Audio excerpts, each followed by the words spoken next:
La dette publique, encore et toujours la dette publique. Il faut moins de dette publique. Dette publique, dette publique, dette publique. Oui, on a compris. Mais en effet, il y a de quoi la prendre au sérieux, cette fameuse dette publique. Son impact est mondial, et rares sont les pays qui ne sont pas sévèrement touchés. La preuve, la dette publique mondiale n'a cessé d'exploser au cours de ces dernières décennies. Mais pourquoi autant de dettes? Que faudrait-il faire? Il faut moins de dépenses publiques. Plus de compétitivité. Un plan d'austérité. Tout privatiser. Oula, doucement, vous en êtes bien sûr? Déjà, comment expliquez-vous que autant de pays soient endettés à ce point-là? C'est bizarre quand même.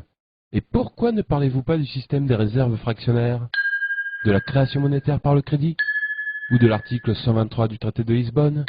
Il me semble que c'est important. Quoi? Hein? Je vois, vous ne savez pas ce que c'est. Eh bien, dans ce cas-là, il va falloir que je vous explique.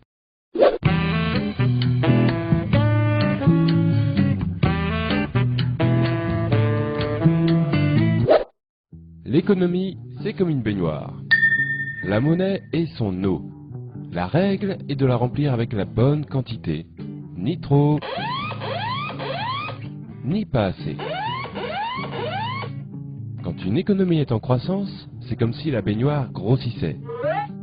Il faut donc rajouter de l'eau, c'est-à-dire créer de la monnaie. Donc une première question s'impose. Comment est créée la monnaie?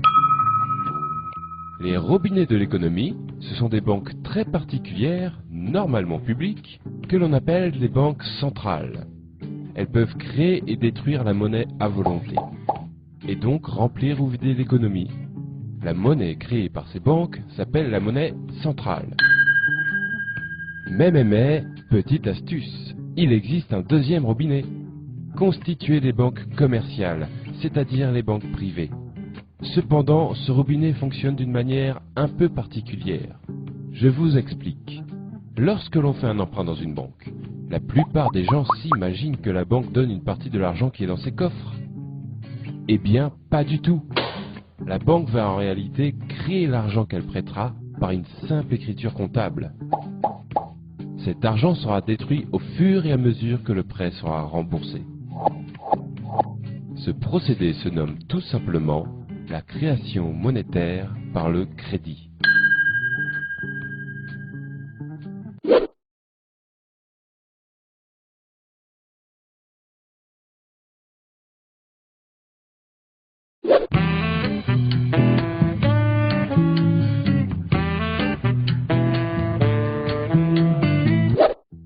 Pour savoir lequel de ces deux robinets coule le plus fort, il faut connaître les règles qui permettent de les tourner. Première règle, l'article 123 du traité de Lisbonne. Il fut un temps où les États se finançaient auprès de leur banque centrale et faisaient donc couler le premier robinet. Autrement dit, les banques centrales créaient l'argent dont les États avaient besoin pour combler leur déficit. Ce que l'on appelle aussi faire tourner la planche à billets. Mais l'abus de cette pratique à des fins généralement électorales provoquait par moments une inflation importante. C'est pourquoi, depuis les années 70, influencés par le monde financier, les États s'interdirent le recours aux banques centrales. Cette interdiction existe toujours et est aujourd'hui visible dans le traité de Lisbonne, signé par tous les membres de l'Union européenne sous l'article 123. Les États ne peuvent donc plus faire couler le premier robinet, ils utilisent alors le second. Cela veut dire que pour combler leur déficit, les États font désormais des emprunts auprès du marché financier, et plus particulièrement auprès des banques commerciales. Deuxième règle, les réserves fractionnaires. Tout comme les États, les ménages et les entreprises font aussi leurs emprunts auprès du marché financier. Cela garantit alors pour les banques commerciales beaucoup d'argent à prêter en perspective. Mais disposent-elles de suffisamment de fonds pour cela? A priori oui, car comme nous l'avons vu, les banques commerciales créent l'argent qu'on leur emprunte. Mais il existe une limite, que l'on appelle le taux de réserve. La création ne peut avoir lieu que si la banque possède une certaine quantité de monnaie centrale. Cependant, cette limite est franchement souple, puisque, au final, les banques commerciales peuvent créer et prêter plus de 6 fois ce qu'elles possèdent en monnaie centrale.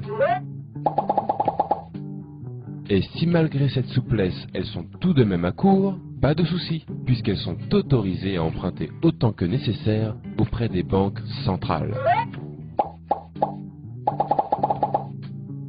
Cela laisse donc pas mal de liberté au second robinet. Ce système plutôt méconnu s'appelle le système des réserves fractionnaires. Il est pourtant répandu dans le monde entier.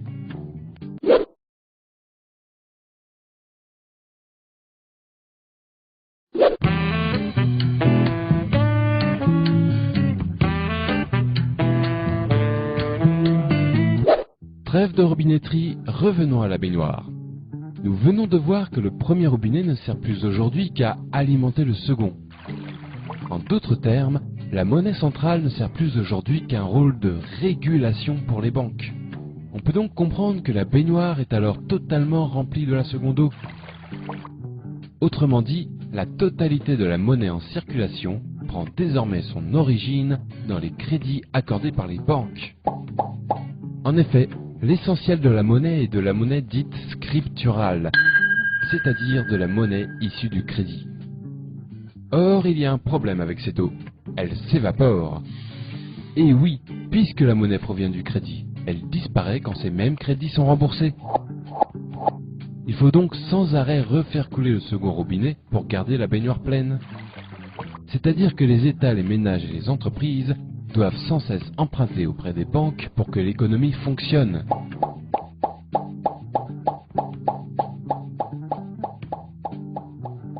Deuxième problème, cette eau coûte très cher. En effet, les crédits accordés par les banques s'accompagnent d'un taux d'intérêt servant à rémunérer la banque.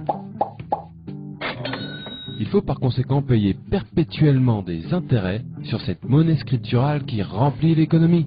Et je peux vous le dire, cela représente un sacré pactole pour les banques et leurs créanciers. Et un sacré manque à gagner pour tous les autres. On va voir combien ces fameux intérêts peuvent coûter avec un exemple concret. L'énorme dette publique française. Respectant les règles qui ont été décrites, l'État français ne fait plus appel à sa banque centrale et paye donc des intérêts depuis 1973. Lorsque l'on somme ce qui a été payé en intérêts seul depuis cette date, on obtient le nombre remarquable de 1400 milliards d'euros. Pourquoi remarquable?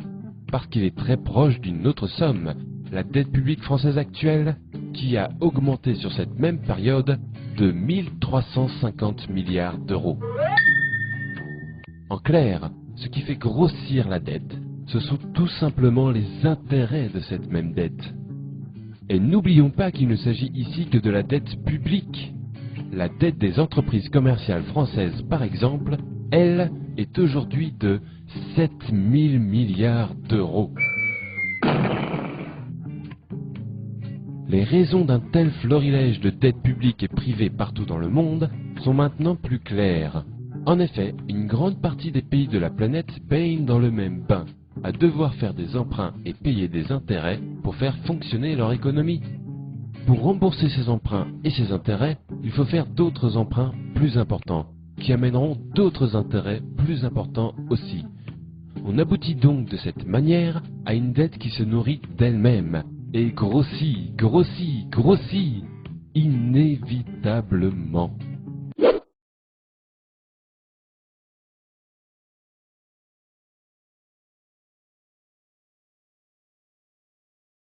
Vous avez déjà dû entendre que la dette publique est provoquée par une mauvaise gestion des dépenses de l'État, ou un manque de compétitivité, et que la seule manière de la résorber est de privatiser l'économie ou d'appliquer des plans d'austérité. Eh bien, sachez que ce sont des conneries. Il est mathématiquement impossible de résorber l'ensemble des dettes publiques et privées sans aborder la question de la création monétaire par le crédit avec intérêt, puisqu'elles en sont les causes naturelles. Si vous voulez résorber la dette, le premier prérequis indispensable est d'arrêter de faire couler le second robinet pour remplir la baignoire, et d'utiliser plutôt le premier à bon escient. C'est-à-dire limiter le pouvoir de création monétaire aux seules banques centrales.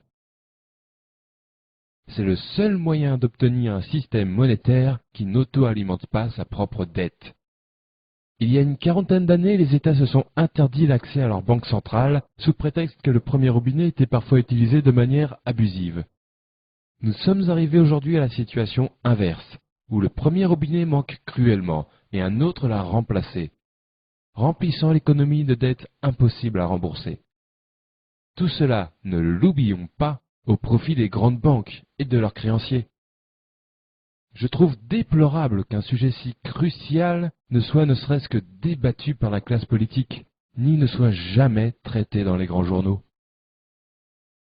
Merci de votre attention.